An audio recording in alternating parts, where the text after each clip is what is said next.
Excelente. Voy a explicar el caso prácticamente para que tengamos los pasos macros que vamos a hacer. Tenemos un disco duro que está en nuestro dispositivo que vamos a simular. Puede llegar a ser un disco duro que está embebido como parte del sistema o un disco de almacenamiento externo. Para nuestro caso es una unidad SDB que está reconocida como SDB, que le vamos a generar una partición que ahorita está completamente vacía. Para hacer todavía el caso un poco más interesante, esta unidad SDB1, que la vamos a montar en una carpeta MNT en el sistema, vamos a ver de qué tamaño es y le voy a dar un formato a bajo nivel. ¿Qué significa dar un formato a bajo nivel? Pues significa escribir en todos los sectores del disco duro información. Pueden ser ceros, pueden ser unos, puede ser cualquier tipo de información. Para hacer formato a bajo nivel no solo es implementar una estructura de un file system, sino es darle formato con escritura a un elemento o a un bloque de un file system, que en este caso sería todo nuestro file system. Entonces vamos a hacerlo, vamos a llenar de ceros nuestra unidad, en este caso es nuestra dev, nuestra unidad externa, que es nuestra SDB. Vamos a notar aquí que esta unidad, para fines de nuestro caso, es pequeña. Solo tiene 58 megas de espacio en el disco duro. ¿Qué es lo que necesito? Ahora que ya la tenemos de cero, pues obviamente no tengo una estructura que pueda ser reconocida como parte del sistema operativo, ya que no tengo un file system, no tengo una partición, entonces necesito darle estructura. Es como si compráramos un disco duro desde cero. Lo formateo a bajo nivel y empiezo a darle su sistema de particiones. Para nuestro caso, vamos a darle una partición general. Recuerden que a nivel de cualquier sistema operativo solo podemos tener cuatro particiones, primarias. Tenemos tres tipos de particiones en donde son las primarias, las extendidas y las lógicas. Recuerden que las lógicas están embebidas en una extendida, la cual pasa a ser parte de una primaria, ¿no? Entonces, en realidad, si quieres tener más de 7 o 8 particiones en un disco duro, en realidad vas a tener algo así como 3 particiones primarias, una primaria adicional que es en verdad una extendida, y de ahí vas a tener n número de lógicas que tú desees. Para nuestro caso hemos creado una partición tipo Linux para nuestra unidad de almacenamiento SDB1. ¿Qué es lo que prosigue? Pues bueno, damos una estructura, le damos en este caso un file system. Ya tenemos nuestra partición, ahora hay que ver cómo la vamos a utilizar para lectura y escritura de datos. Para nuestro caso vamos a utilizar una estructura tipo extendido 3 para el análisis del caso. Como lo vimos en la vez pasada, hay información que es interesante mencionar aquí, como el tamaño del bloque de escritura en el disco duro. Recuerden que hay archivos que se pueden escribir en un tamaño un poco menor al determinado por el bloque o mayor, que es donde se empiezan a indexar la lista de los inodos con sus respectivos grupos de bloques. Para hacer un poquito de memoria, recuerden que la vez pasada vimos datos estadísticos de nuestras unidades. Solo voy a mencionarlos de manera general, donde podemos ver este file system que vamos a analizar, que la fecha de creación está al día de hoy. Si nos damos cuenta por la estructura de cómo está conformado los grupos, tenemos ciertos inodos con ciertos bloques en ciertos grupos y rangos que se van a ir ocupando conforme nosotros vamos, dando o escribiendo o leyendo información en nuestro disco duro. ¿Sale? Entonces, ¿qué es lo que vamos a hacer? Nuestro primer paso macro, voy a enumerar todos los pasos macros. Voy a hacer una simulación en donde tengo mi disco duro lleno, completamente lleno de archivos para nuestro caso van a ser imágenes. Voy a hacer un borrado general de toda la información de las imágenes. Ese es el segundo proceso macro. Y el tercero es, voy a ir sobreescribiendo información paulatinamente. Tal vez llenaré la mitad del disco duro, después llenaré posiblemente un poquito menos de la mitad. Y vamos a ver en ese proceso qué tipo de información voy a ir haciendo como parte del Carving. Déjenme meterme al curso. En este caso tengo nuestro Carving. Tengo una carpeta aquí que la hice el día de anterior, donde tengo al final del día, déjenme se las enseño, Home, un conjunto de imágenes que nos van a ayudar a llenar nuestros 58 megas. Tenemos un total de 484 imágenes, que en realidad es la misma. Lo hice ayer con un ciclo for, en donde copiaba la misma imagen hasta que se llenara el disco duro, ¿sale? Y más o menos este es el número por el cual se está llenando. Entonces, lo primero, para utilizar nuestra unidad necesito que sea montada para ser reconocida. En este caso la voy a montar sobre MNT. El directorio ahora MNT es el que contiene información de nuestra unidad externa.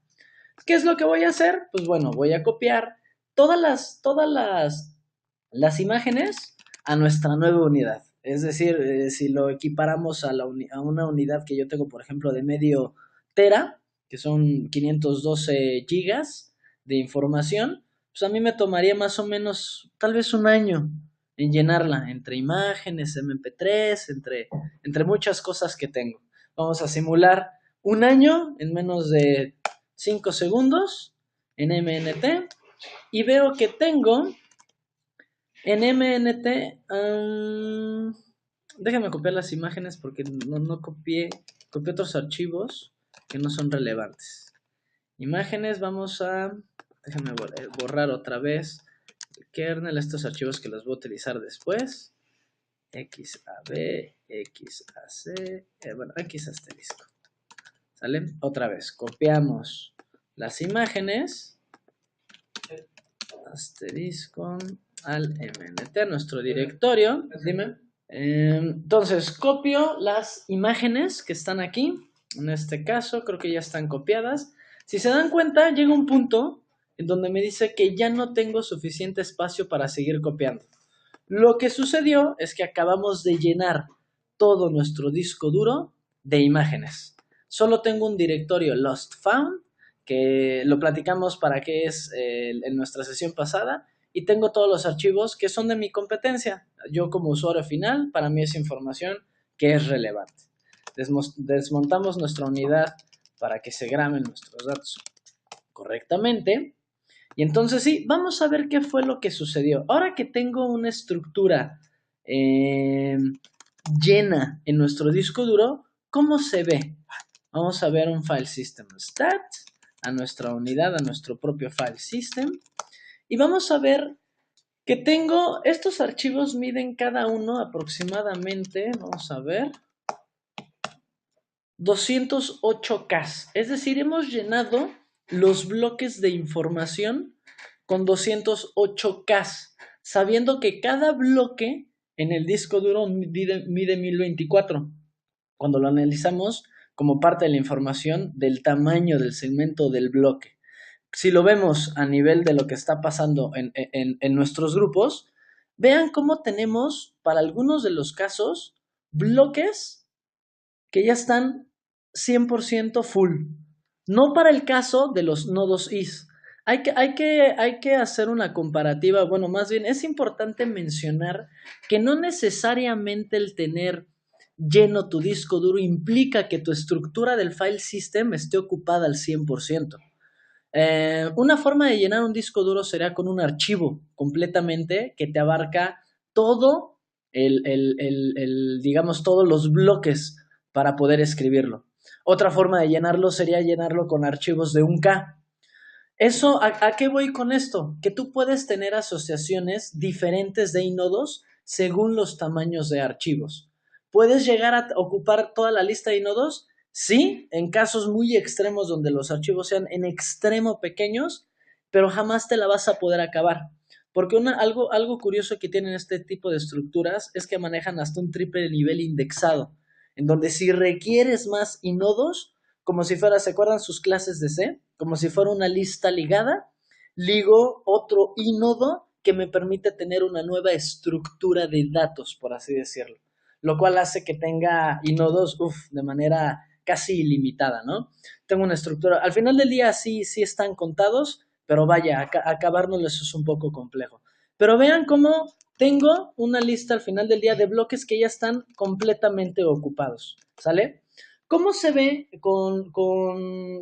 la vez pasada que hicimos nuestra extracción de datos? Si nosotros ahorita la analizamos, el extune delete que nos permite recuperar información sin hacer carving sobre un sistema de archivos extendido 3, vamos a ver ahorita cómo se ve. Nuestra unidad de CDB1, vamos a ir específicamente al inodo 2, ¿sale? Que es donde al final del día tengo nuestros apuntadores a nuestros archivos.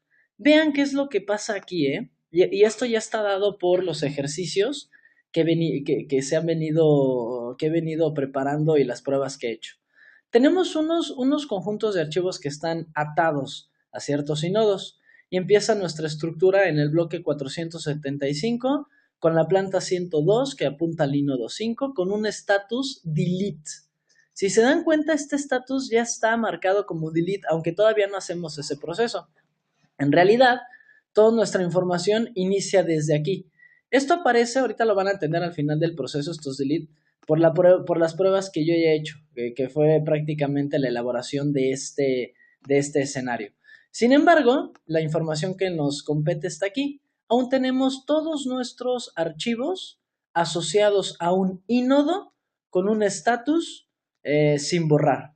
Muchos están en diferentes bloques, algunos están en el bloque 3475, otros están en el bloque 3266, otros en el 494.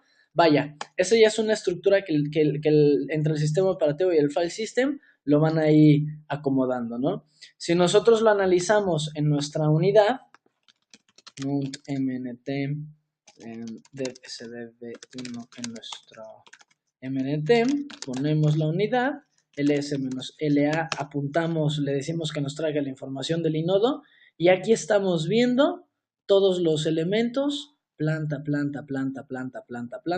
con su respectivo inodo en la parte izquierda, ¿sale? Así es como se ve.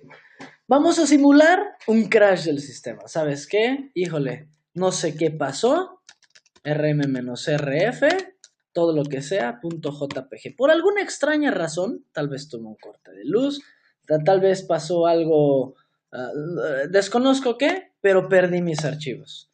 Es decir, lo único que tengo es la estructura que crea por defecto el general, el file system extendido 3. Entonces desmonto la unidad para que se guarden correctamente los datos. Y entonces sí, ¿qué es lo que pasa si lo analizamos nuevamente con extune delete? Todavía, si se dan cuenta, a diferencia del pasado, ya tenemos todos nuestros archivos marcados en los diferentes bloques a los cuales pertenecen con el status delete.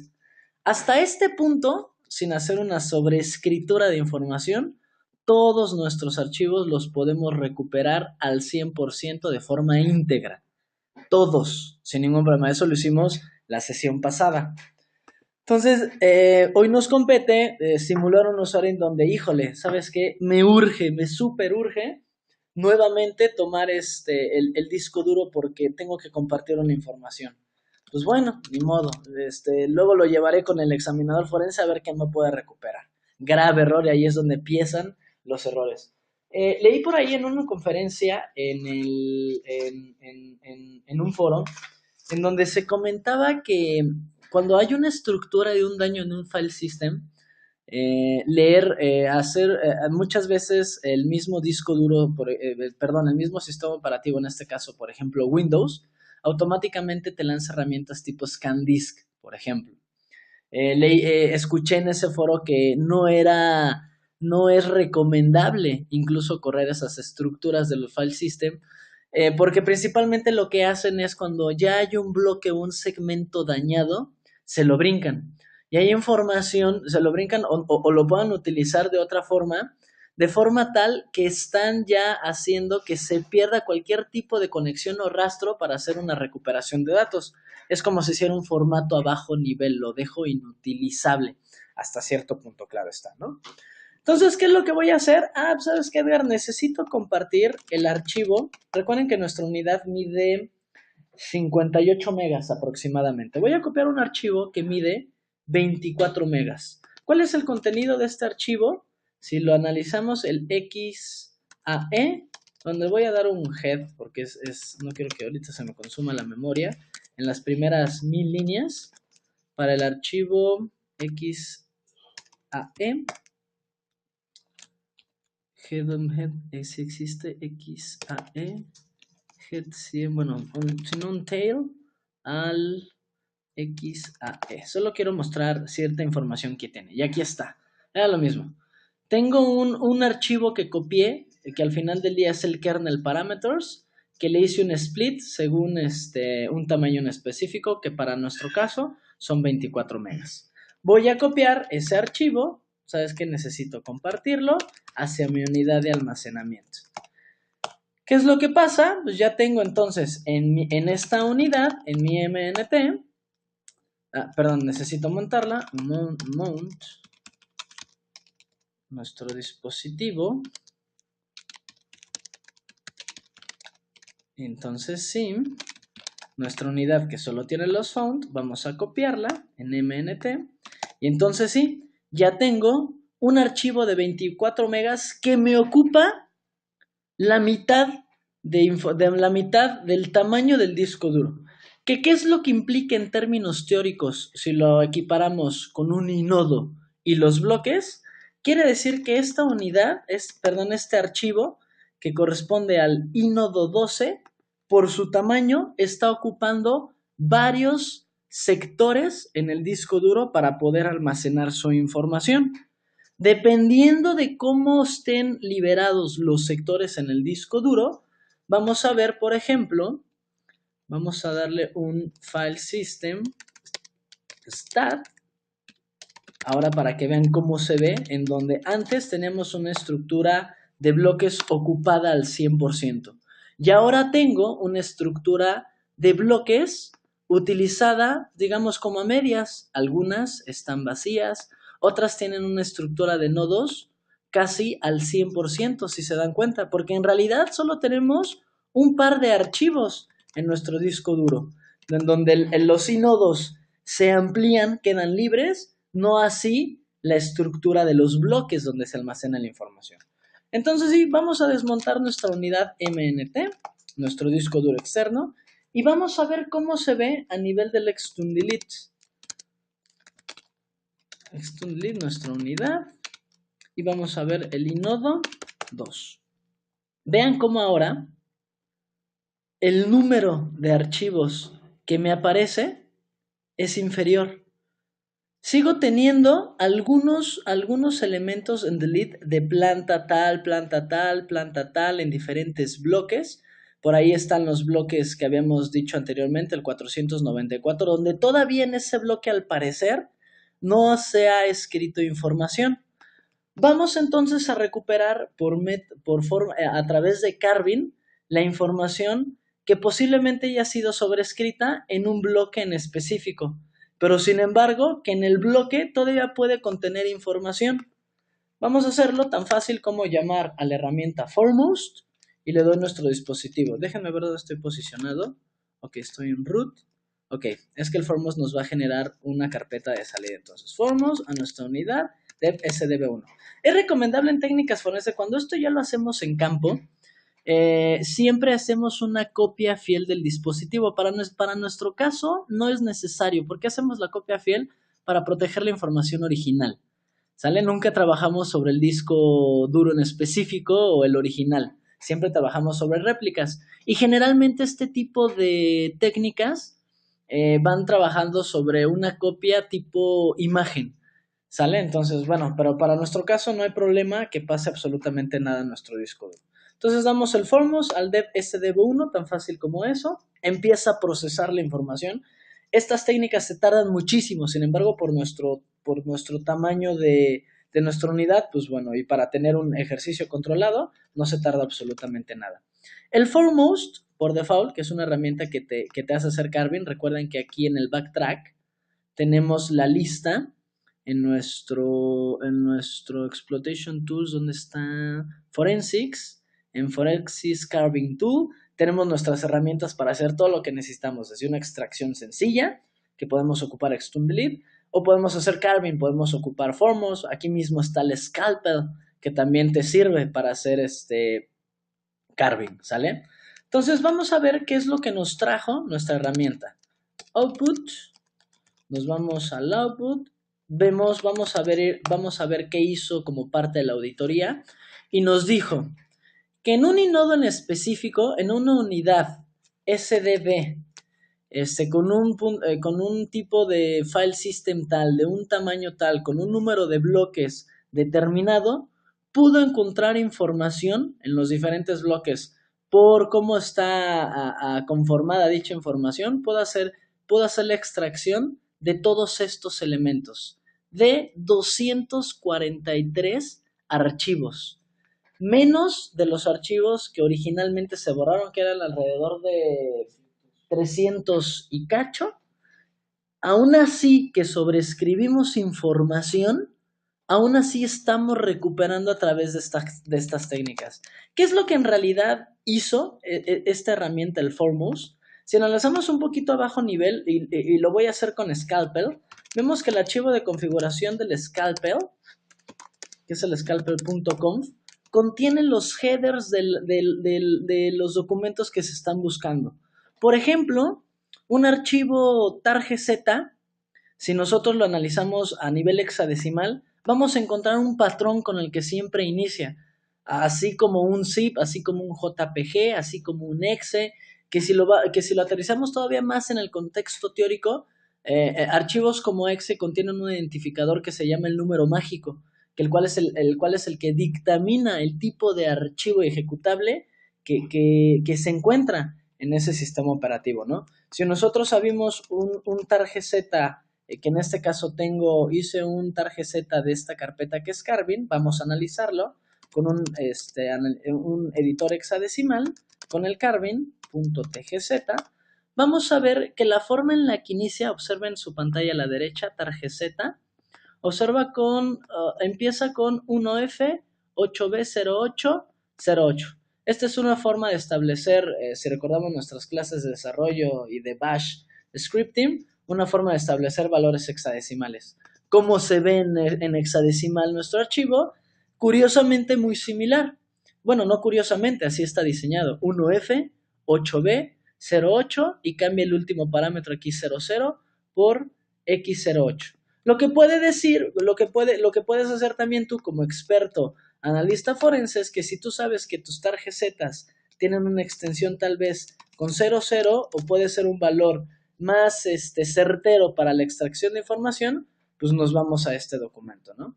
Entonces, vaya, al final del día, eso es lo único que hace. Voy a buscar en un segmento en específico dónde está la información, voy buscando valores a nivel hexadecimal. Donde encuentre ese patrón, desde ahí empiezo la recuperación hasta donde termina su tail, que también termina tal vez con un 0x24F8, por así decirlo, ¿no?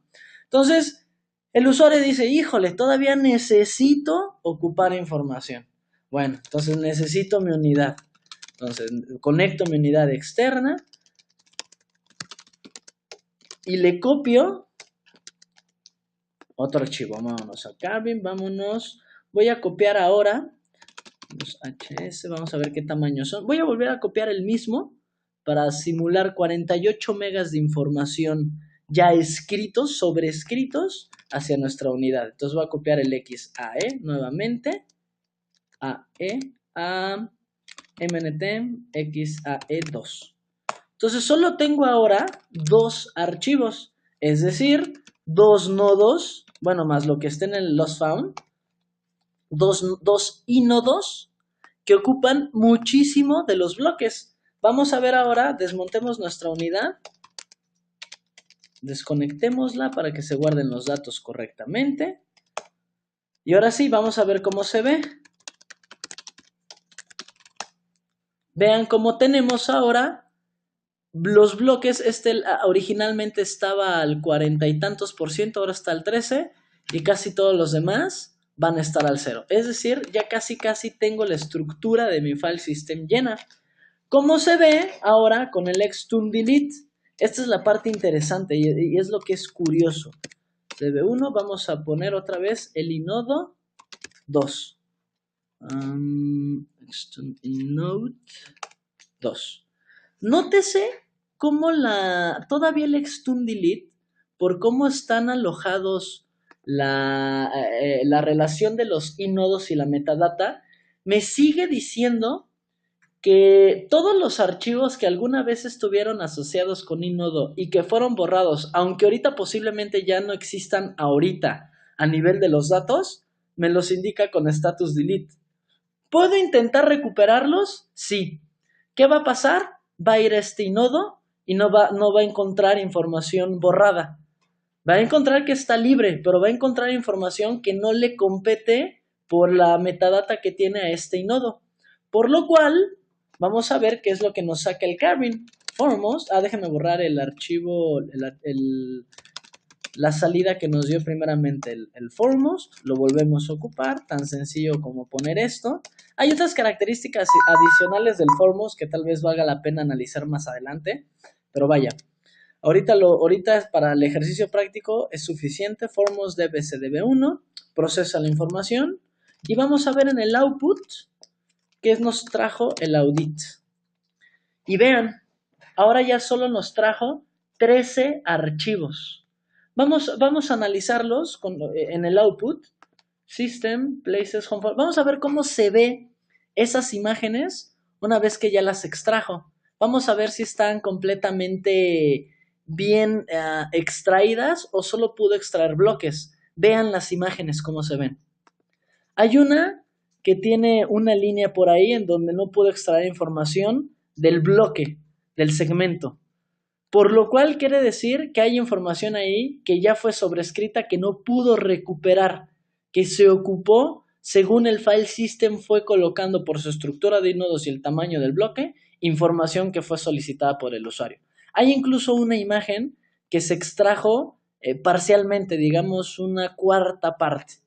Es decir, hay cierta información que todavía se pudo extraer a pesar de que se sobrescribió la información. Llevo un archivo que solamente está nombrado por su footer, que sabe que es un JPG o por su header, pero no pudo extraer nada de información relativa en ese segmento. Por último, para culminar el ejercicio de una forma, para que vean que el Carvin, hay un punto, hay una forma en el Carvin en donde ya no es posible hacer una extracción de información, en donde ya se llena completamente el disco. Entonces vamos a montar nuevamente nuestra unidad externa en dev sdb1, la conecto y ¿sabes qué? Me pasaron unos archivos mp3 súper buenos. Entonces, ¿qué voy a hacer? Voy a hacer un ciclo, un for muy pequeño, en donde le voy a decir en una secuencia del 1 al tal vez 1.000.000, que no creo que pase ni del 10.000, llénate, crea un archivo que se llame chiyux y lo que haya en tu variable numérica. Done. Y lo vamos a ir llenando for... ¿Cuál no me reconoció? For i in to touch chiyux. Permítanme. Done. Uno no reconocido. Perdón. Sequence del 1 al 1.000.000.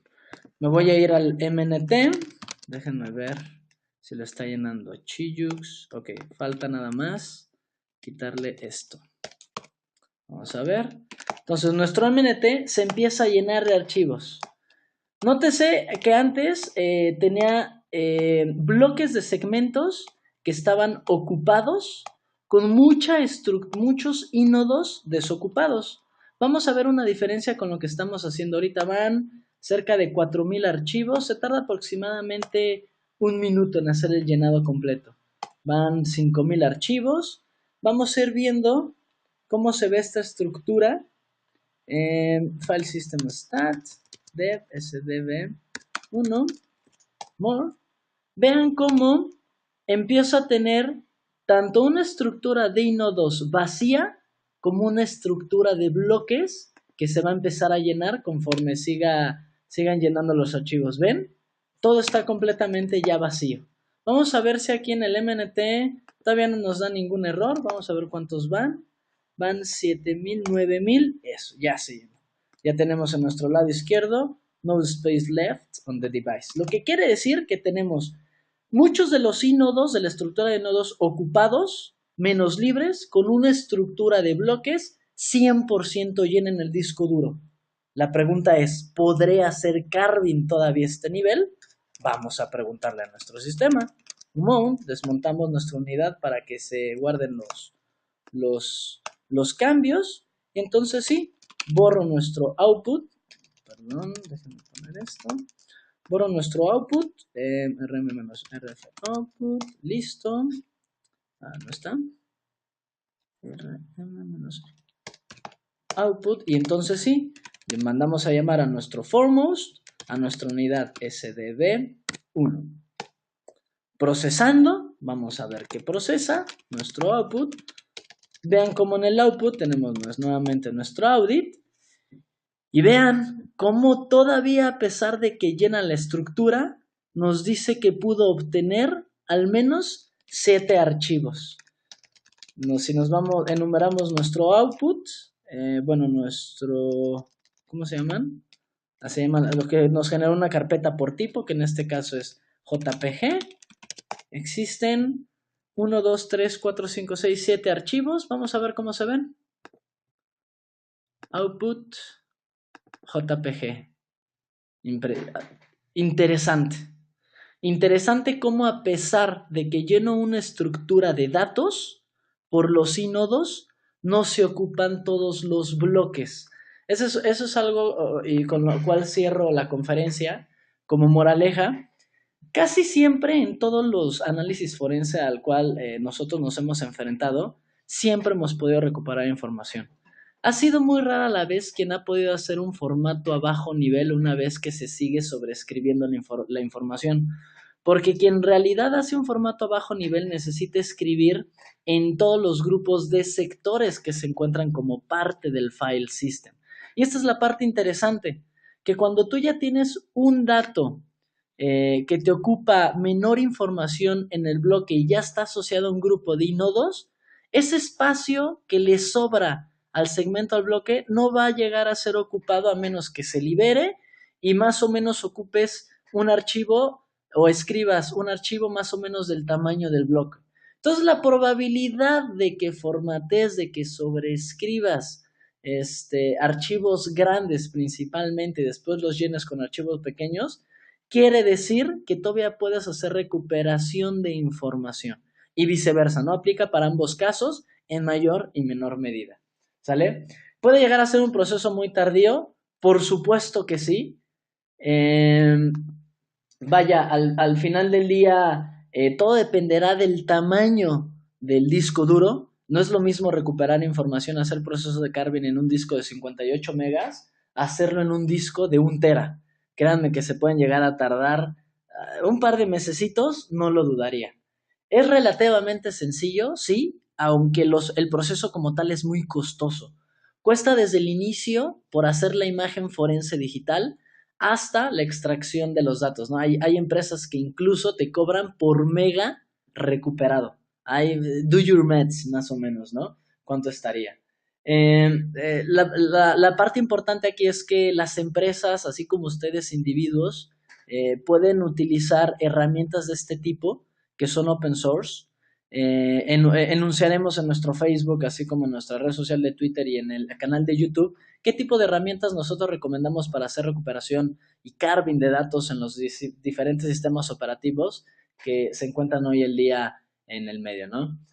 Jorge, Enrique, algo importante que nos hayan mencionado a partir de las preguntas, algo adicional. No, ni preguntas. Claro, no. Nada, ok. Excelente, gracias a todos por estar aquí. Nos vemos en nuestra siguiente conferencia. Gracias a nuestros patrocinadores, a DAT y Stratominds, que hacen esto posible. Y principalmente gracias al equipo que está detrás, tras bambalinas, apoyando todo este proceso. Y gracias a todos ustedes por escucharnos.